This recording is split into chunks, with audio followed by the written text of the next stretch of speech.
नमस्कार, मैं हूँ शालिनी सिंह। स्वागत करती हूँ आप सभी का हमारे विशेष कार्यक्रम में श्री राम के लोक परलोक। आज हम अपने इस श्रृंखला में बात करेंगे लव और कुश की। लव और कुश दो जुड़वा भाइयों की, जो कि राजा राम और माता सीता के पुत्र थे।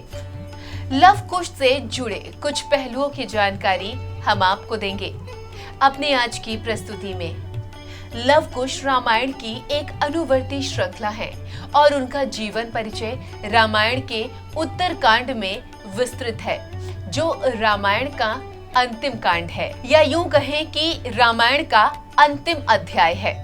इसमें राम और सीता के जुड़वा पुत्र लव और कुश के जीवन को दर्शाया गया है, लेकिन लव कुश के जीवन से जुड़े कुछ और ऐसे पहलू हैं जिन पर कभी प्रकाश नहीं डाला गया। आज हम उन पर रोशनी डालने का प्रयास करेंगे। तो आइए हम इस कहानी की शुरुआत करते हैं राम के अयोध्या वापसी के बाद से, जब राम को सीता की गर्भावस्था के बारे में पता चलता है और अयोध्या के नागरिक उनके चरित्र पर संदेह करते हैं। और संदेह इसलिए कि माता सीता रावण की कैद से लौटी थी। हालांकि राम जी इस बात को नजरअंदाज करने की कोशिश करते हैं, लेकिन सीता जी को जब इस बारे में पता चल जाता है और माता सीता राम जी से कहती हैं कि आप मुझे त्याग दें और एक राजा के रूप में अपने कर्तव्यों का निर्वहन करें, और स्वयं जंगल जाने का निर्णय ले लेती हैं। हालांकि लक्ष्मण जी इसका विरोध करते हैं, लेकिन व्यर्थ जाता है और सीता माँ जंगल को चली जाती हैं, जहाँ उनका मिलन ऋषि वाल्मीकि से होता है, जो राम के जीवन घटना रामायण पर रचना कर रहे होते हैं। आपको बता दें कि लव और कुश को माता जानकी ने वाल्मीकि जी के आश्रम में ही जन्म दिया था। लव और कुश राम तथा सीता के जुड़वा बेटे थे। ऋषि वाल्मीकि ने सीता को अपनी बेटी के रूप में स्वीकार कर लिया था।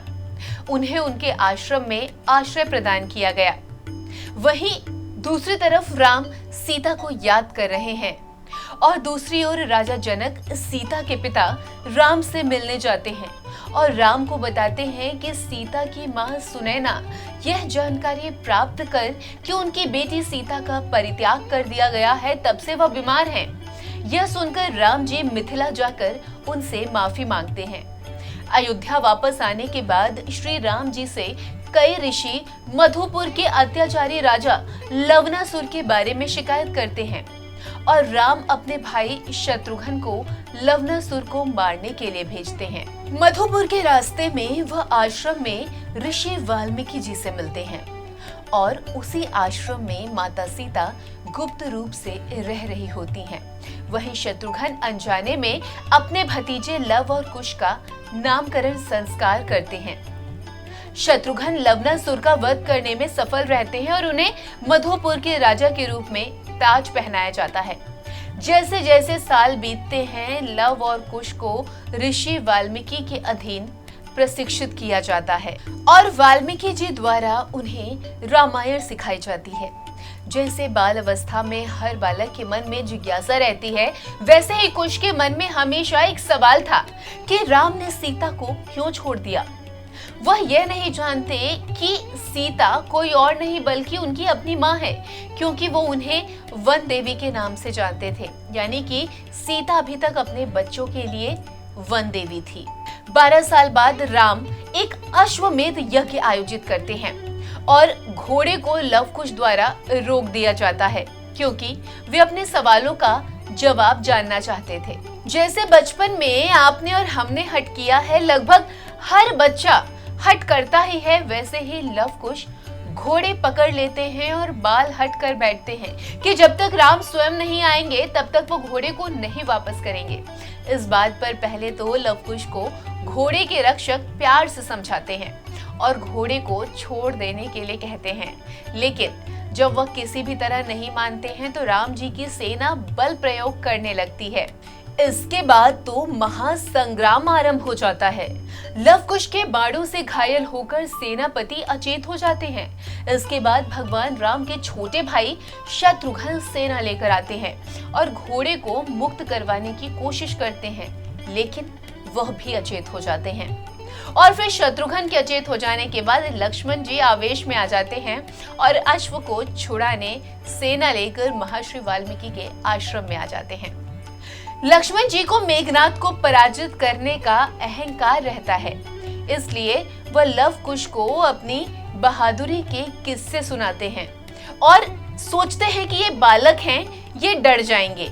लेकिन लक्ष्मण द्वारा शक्ति का बखान किए जाने के बाद भी लक्ष्मण जी युद्ध में अचेत हो जाते हैं। इसके बाद भरत जी का भी यही हाल होता है और अंत में भगवान राम स्वयं आते हैं। तब जाकर अश्वमेध का अश्व लव कुश छोड़ते हैं। क्या आपके मन में ये सवाल नहीं उठता कि लव कुश ने आखिर कैसे लक्ष्मण और भरत जी को भी पराजित कर दिया? अब आप ये सोच रहे होंगे कि आखिरकार लव और कुश जैसे नन्हे बालकों ने कैसे लक्ष्मण और भरत जैसे पराक्रमी योद्धाओं को हरा दिया। अब आपको यह समझना होगा कि दरअसल लव कुश के विजय के पीछे वही शक्ति काम कर रही थी जिस शक्ति के बल पर भगवान राम और लक्ष्मण जी ने रावण और मेघनाद का अंत किया था। वह शक्ति थी देवी सीता। देवी सीता को जगत जननी आदि शक्ति का स्वरूप कहा गया है। इन्होंने बचपन में ही अपने एक हाथ से भगवान शिव के दिव्य धनुष को उठा लिया था। इसी को देखकर जनक जी ने स्वयंवर के लिए शिव जी के धनुष पर प्रत्यंचा चढ़ाने की शर्त रखी थी।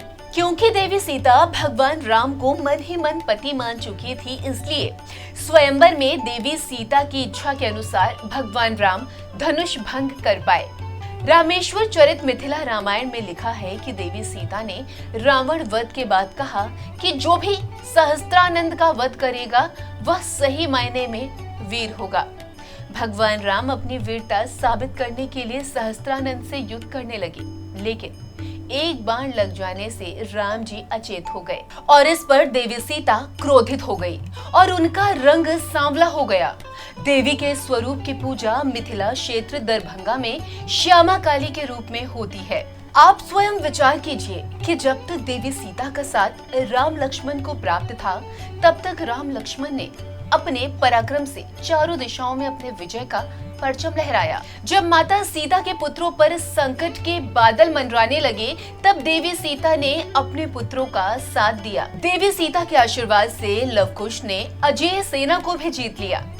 जब लव कुश लक्ष्मण, भरत और शत्रुघ्न से लड़ते हैं और अंत में अपने पिता से लड़ने वाले होते हैं, तभी वाल्मीकि जी बीच में आकर इस लड़ाई को समाप्त करते हैं। शाम को वे सीता के पास जाते हैं और उन्हें उन दिनों की घटना के बारे में बताते हैं और सीता उन्हें बताती है कि राम ही उनके पिता हैं।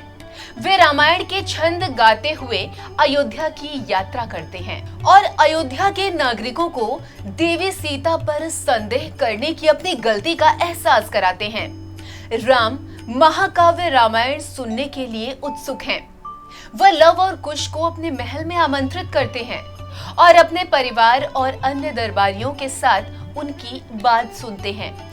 यह तब होता है जब उन्हें यह पता चलता है कि वे दोनों उनके बेटे हैं, जबकि अयोध्या के नागरिक अभी भी सीता के चरित्र को साबित करने के लिए कहते हैं। सीता को बुलाया जाता है और राम उन्हें प्रमाण देने के लिए कहते हैं और सीता ने अंतिम प्रमाण देने का अपना फैसला किया और अपनी जन्म माता भूमि देवी से निवेदन किया कि वह उन्हें अपने साथ ले जाएं। यह जगह महिलाओं के लिए सुरक्षित नहीं है और उनका यहाँ सम्मान नहीं किया जाता है। बार बार अग्नि परीक्षा से व्यथित होकर सीता माता ने अपनी पवित्रता सिद्ध करते हुए धरती माँ से खुद को अपनी गोद में स्थान देने का निवेदन किया। तब धरती माता ने प्रकट होकर सीता माता को अपनी गोद में बिठाकर धरती में समा लिया और वही लव और कुश अपने पिता के पास रह जाते हैं। क्या आप जानते हैं कि जब राम ने वानप्रस्थ लेने का निश्चय किया, तब भरत का राज्याभिषेक करना चाहा तो भरत नहीं माने। इसलिए दक्षिण कोसल प्रदेश, जो कि छत्तीसगढ़ है, में कुश और उत्तर कोसला में लव का अभिषेक किया गया। राम काल में ही कौशल राज्य उत्तर कौशल और दक्षिण कौशल में विभाजित था। आपको बता दें कि कालिदास के रघुवंश अनुसार राम ने अपने पुत्र लव को शरावती का और कुश को कुशावती का राज्य दिया था।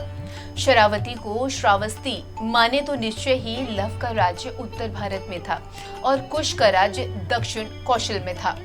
कुश की राजधानी कुशावती आज के बिलासपुर जिले में थी। कौशला को राम की माता कौशल्या की जन्मभूमि माना जाता है। रघुवंश के अनुसार कुश को अयोध्या जाने के लिए विंध्याचल को पार करना पड़ता था। इससे भी सिद्ध होता है कि उनका राज्य दक्षिण कौशल में था। राजा लव से राघव राजपूतों का जन्म हुआ, जिनमें बगुजर, जयास और सिकरवारों का वंश चला। इनकी दूसरी शाखा थी सिसोदिया राजपूत वंश की, जिनमें बैछला या जिन्हें बैसला भी कहा जाता है और गहलोत यानी गुहिल वंश के राजा हुए। कुश से कुशवाह यानी कि कछवाह राजपूतों का वंश चला।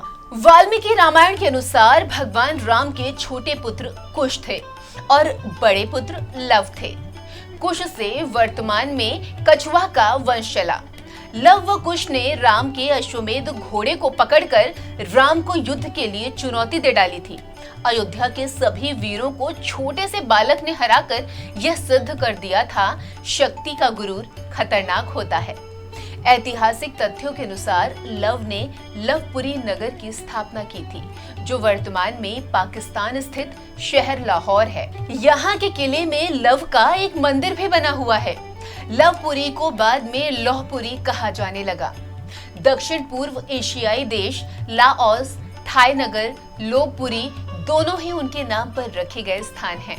राम के दोनों पुत्रों में कुश का वंश आगे बढ़ा तो कुश से अतिथि और अतिथि से निषधन हुए, निषधन से नभ हुए, नभ से पुंडरीक हुए, पुंडरीक से श्रेमंधवा हुए, श्रेमंधवा से देवानीक, देवानीक से अहिनक और अहिनक से रुरुरु, रुरु से पारियात्र, पारियात्र से दल हुए, दल से छल हुए, छल से उक्त हुए, उक्त से वज्रनाभ हुए, व्रजनाभ से गढ़ हुए और गढ़ से विशुति श्राव हुए, विशुति शाह से विश्वसह हुए, विश्वसह से हिरण्यनाभ हुए, हिरण्यनाभ से पुषय हुए, पुषय से ध्रुवसाग हुए, ध्रुवसाग से सुदर्शन हुए, सुदर्शन से अग्रिवर्ण हुए, अग्रिवर्ण से पद्मवर्ण हुए, पद्मवर्ण से शीघ्र हुए, शीघ्र से मरु, मरु से प्रयुक्षत, प्रयुक्षत से उदावसु, उदावसु से नंदीवर्धन,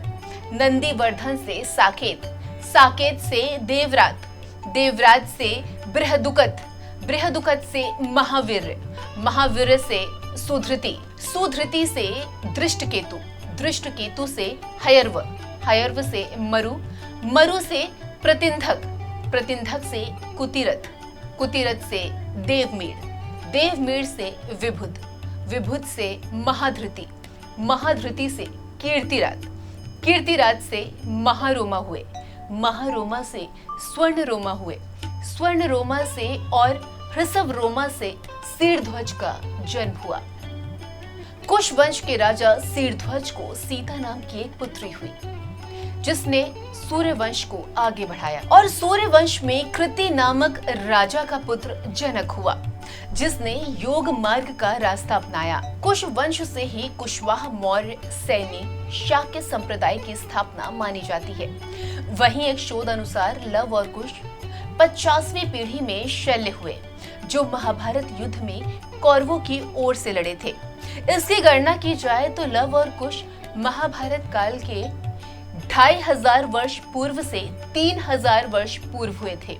इसके अलावा शल्य के बाद बहतक्ष हुए, बहतक्ष के बाद उरुक्षय, उरुक्षय के बाद बत्सद्रोह, बत्सद्रोह के बाद प्रतिव्योम, प्रतिव्योम के बाद दिवाकर, दिवाकर के बाद सहदेव, सहदेव के बाद ध्रुवाश्च, ध्रुवाश्च के बाद भानुरथ, भानुरथ के बाद प्रतिताक्षव, उसके बाद सुप्रतीप, मुरुदेव, सुनक्षत्र, किन्नाराक्षव, अंतरिक्ष, सुषेण, सुमित्र, बृहद्रज, धर्म, कृतजय, व्रत, रणजय, संजय, शाक्य, शूद्रोधन, सिद्धार्थ, राहुल, प्रसेनजीत, श्रुदक, कुलक, सुरथ, सुमित्र हुए।